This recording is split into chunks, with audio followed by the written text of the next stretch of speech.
पिछली वीडियो में हमने पढ़ा था कि एंजियोस्पर्म पौधों में गायनोसियम एक अथवा अनेक कार्पल्स का बना होता है और कार्पल्स में कितने भाग होते हैं? 3 भाग होते हैं। कौन कौन से? ओवरी, स्टाइल और स्टिग्मा। और जो ओवरी होती है उसके अंदर क्या पाया जाता है? ये ओव्यूल्स पाया जाता है। ठीक है। तो ये जो है स्ट्रक्चर हम किसका देख रहे हैं? ये स्ट्रक्चर ऑफ ओव्यूल है, अर्थात बीजांड की संरचना है। अब जब टाइप्स ऑफ ओव्यूल को हम पढ़ेंगे, यानी कि बीजांड के प्रकार कितने होते हैं, तो उसमें होगा क्या कि ये जो माइक्रोपाइल है, चैलाजा है और फ्यूनिकल है, इनकी पारस्परिक स्थिति के आधार पर जो ओव्यूल हैं वो 6 प्रकार के हो सकते हैं। तो इसको हम देखते हैं कितने प्रकार से ये ओव्यूल्स होते हैं।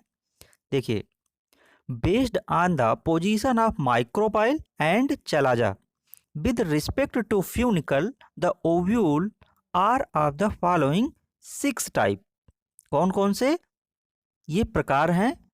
Orthotropous, anatropous, hemi anatropous, campylotropous, amphitropous और सर्सिनोट्रोपस।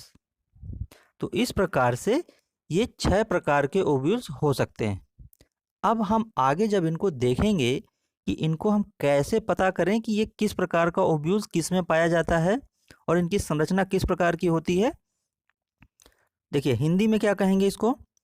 हिंदी में देख लेते हैं कि जो आर्थोट्रोपस ओव्यूल्स है इसको कहेंगे ऋजुवर्ती, एनाट्रोपस को कहेंगे अधोमुखी, हेमी एनाट्रोपस को कहेंगे अनुप्रस्थावर्त और एम्फीट्रोपस ओव्यूल को कहेंगे अनुप्रस्थ बीजांड, कैम्पाइलोट्रोपस को बोलेंगे वक्रावर्त और सर्सिनोट्रोपस को कहेंगे कुंडलित। ठीक है। अब देखते हैं कि आर्थोट्रोपस जो ओव्यूल्स है इसकी संरचना किस प्रकार की होती है और इसको हम कैसे पहचानें कि ये आर्थोट्रोपस प्रकार का ओव्यूल है। देखिए, ये बहुत ही समझना आसान है। इसमें क्या होगा कि हमने जो है पढ़ा था कि ऊपर का जो द्वार है ये हो गया माइक्रोपाइल और जो ये वाला भाग है पीछे की तरफ का ये कहलाता है चलाजा और ये कहलाता है फ्यूनिकल। अब हमको देखना ये है कि आर्थोट्रोपस जो ओव्यूल्स होता है इसमें होता क्या है कि इस प्रकार का ओव्यूल एक सीधा होता है। सीधा कैसे? सीधा का मतलब है कि माइक्रोपाइल, चलाजा और फ्यूनिकल ये एक सीधी रेखा में होते हैं। माइक्रोपाइल, चलाजा और फ्यूनिकल ये क्या होते हैं? एक सीधी रेखा में होते हैं। ठीक है। तो ये इस प्रकार का ओव्यूल क्या होता है? सीधा होता है। तो इसे कहते हैं आर्थोट्रोपस ओव्यूल। और ये किन में पाया जाता है? तो पालीगोनेसी, पाइपेरेसी आदि लगभग 20 फैमिलीज में इस प्रकार का ओव्यूल पाया जाता है। अगला टाइप देखते हैं एनाट्रोपस। एनाट्रोपस को कहेंगे कि इस प्रकार का जो ओव्यूल है ये क्या होता है? यूनिलेटरल वृद्धि के कारण ओव्यूल पूर्ण रूप से उल्टा हो जाता है। ठीक है। तो ऐसी स्थिति में क्या होगा कि माइक्रोपाइल तथा फ्यूनिकल एक दूसरे के समीप आ जाते हैं और माइक्रोपाइल व चलाजा ही एक सीधी रेखा में होते हैं। देखिए, इसमें क्या था आर्थोट्रोपस में कि जो फ्यूनिकल है, माइक्रोपाइल है और चलाजा ये एक सीधी रेखा में है। इसमें क्या होगा? जस्ट इसका उल्टा हो जाएगा। ठीक है। The body of the ovule is completely inverted, turn हो जाएगा। इसमें क्या होगा कि ये देखिए, जो ये हम स्ट्रक्चर देख रहे हैं ये है एनाट्रोपस ओव्यूल का। तो इसमें क्या है कि चलाजा ऊपर हो गया है और माइक्रोपाइल क्या हो गया है? नीचे हो गया है। ठीक है। आर्थोट्रोपस में क्या था? आर्थोट्रोपस में माइक्रोपाइल ऊपर था, चलाजा नीचे था और फ्यूनिकल यहाँ पर था और तीनों क्या थे? एक सीधी रेखा में थे। यहाँ पे क्या हो गया है कि जस्ट उसका उल्टा हो गया है, इन्वर्टेड हो गया है। तो इसमें क्या हो गया है? जब उल्टा हो जाएगा तो माइक्रोपाइल नीचे आ गया, चलाजा ऊपर हो गया और ये जो है फ्यूनिकल हो गया है। तो इस प्रकार से जब ओव्यूल की एक पार्श्विक वृद्धि के कारण ओव्यूल पूर्ण रूप से उल्टा हो जाता है। ठीक है। तो इसे क्या कहते हैं? एनाट्रोपस ओव्यूल कहते हैं। और लगभग 82% फैमिलीज में इसी प्रकार का ओव्यूल्स पाया जाता है। ठीक है। 82% एंजियोस्पर्म फैमिलीज में लगभग इसी प्रकार का ओव्यूल पाया जाता है। इसके बाद है हेमी एनाट्रोपस। हेमी एनाट्रोपस कहलाएगा अर्ध प्रतीप, यानी कि इस प्रकार के ओव्यूल में क्या होगा, देखिए पहले डायग्राम से देख लेते हैं। इस प्रकार के ओव्यूल में कुछ इस प्रकार का स्ट्रक्चर बनेगा इसका ओव्यूल का।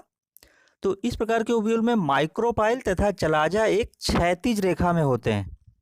माइक्रोपाइल तथा चलाजा, यहाँ पर ये माइक्रोपाइल हो गया और ये चलाजा हो गया। ठीक है, ये तो क्या हो गया, ये क्षैतिज रेखा में होते हैं और फ्यूनिकल इनके समकोण में होता है, ये फ्यूनिकल हो गया। तो इस प्रकार का जो ओव्यूल्स है ये कहलाता है हेमी एनाट्रोपस, और ये किस में पाया जाता है, रेननकुलेसी प्रिमुलेसी फैमिलीज के सदस्यों में इस प्रकार का ओव्यूल पाया जाता है। इसके एग्जाम्पल बहुत इंपॉर्टेंट है। क्वेश्चन किस प्रकार से आएगा कि हेमी एनाट्रोपस ओव्यूल किस में पाया जाता है, तो ये रेननकुलेसी तथा प्रिमुलेसी फैमिली के सदस्यों में इस प्रकार का ओव्यूल पाया जाता है। इसके बाद है कैम्पाइलोट्रोपस ओव्यूल। कैम्पाइलोट्रोपस में क्या है, देखिए अभी तक जो 3 ओव्यूल के प्रकार हैं इनको समझना बहुत आसान था। ठीक है, और अब जो कैम्पाइलोट्रोपस है इसको थोड़ा सा ये समझना है कि इस प्रकार के ओव्यूल में माइक्रोपाइल तथा चलाजा एक सीधी रेखा में नहीं होते हैं। माइक्रोपाइल हो गया, ये चलाजा हो गया, ये कहाँ एक सीधी रेखा में है, सीधी रेखा का मतलब ऐसे होना चाहिए ना, तो ये सीधी रेखा में नहीं हो पा रहे हैं। तो ये जो कैम्पाइलोट्रोपस है इस प्रकार के ओव्यूल में माइक्रोपाइल तथा चलाजा एक सीधी रेखा में नहीं होते हैं। ओव्यूल में क्या होता है कि वक्रता आ जाती है। तो वक्रता के कारण क्या होता है कि जो चलाजा है वो फ्यूनिकल के समकोण पर होता है। ये चलाजा है और ये फ्यूनिकल है, तो ये चलाजा फ्यूनिकल के समकोण पर होता है और इसमें क्या है, ओव्यूल में थोड़ी सी वक्रता आ जाती है। तो इस प्रकार के सदस्यों में मतलब कि ये जो कैम्पाइलोट्रोपस है ये किस प्रकार के फैमिली में पाया जाता है, तो ये कैपेरिडेसी, चीनोपोडिएसी, फैबेसी आदि 5 कुलों के सदस्यों में ये जो है वक्र ओव्यूल पाया जाता है। इसको आप ऐसे याद रखिए कि कैम्पाइलोट्रोपस को क्या बोलेंगे, वक्र ओव्यूल, थोड़ा सा टेढ़ा ओव्यूल। अब देखिए इसको भी समझना आसान है। एम्फीट्रोपस, इसमें आपको ये ध्यान रखना है कि ओव्यूल में वक्रता तो होगी लेकिन जो एम्ब्रियो सैक है यानी कि जो भ्रूण कोश है वो क्या होगा, घोड़े के नाल के समान हो जाएगा। कैसे, ये जो एम्ब्रियो सैक है ये क्या होगा, ये घोड़े के नाल के समान हो जाएगा। तो इसको भी समझना बहुत आसान है बाकियों से। ठीक है, तो इसको बोलेंगे एम्फीट्रोपस ओव्यूल, अनुप्रस्थ बीजांड। ओव्यूल्स में वक्रता के कारण क्या होगा कि जो एम्ब्रियो सैक है ये मुड़कर घोड़े के नाल के समान हो जाता है। तो इस प्रकार का ओव्यूल एम्फीट्रोपस ओव्यूल कहलाएगा। तो ये किस फैमिली में पाया जाता है, जैसे कि ब्यूटोमेसी हो गया, एलिसमेसी कुल में। ठीक है, इसके बाद है सर्सिनोट्रोपस। सर्सिनोट्रोपस को भी समझना बहुत आसान है। कैसे, सर्सिनोट्रोपस को बोलेंगे कुंडलित बीजांड। कुंडलित बीजांड, तो इसमें क्या होगा कि ये जो है ओव्यूल्स क्या होगा, इस प्रकार से ये कुंडलित हो गया चारों तरफ से, ये कुंडलित। तो इस प्रकार के ओव्यूल्स में क्या होगा कि फ्यूनिकल अत्यधिक लंबा हो जाता है। ये जो है फ्यूनिकल है ये क्या हो गया, ये अत्यधिक लंबा हो गया फ्यूनिकल, और ओव्यूल को चारों ओर से घेरे रहता है ना। ये जो ओव्यूल्स हो गया इसको चारों ओर से घेरे रहता है ये फ्यूनिकल। तो इस प्रकार से यह ओव्यूल से केवल एक बिंदु पर ही जुड़ा रहता है। तो इस प्रकार का जो ओव्यूल है ये कहलाएगा सर्सिनोट्रोपस यानी कि कुंडलित।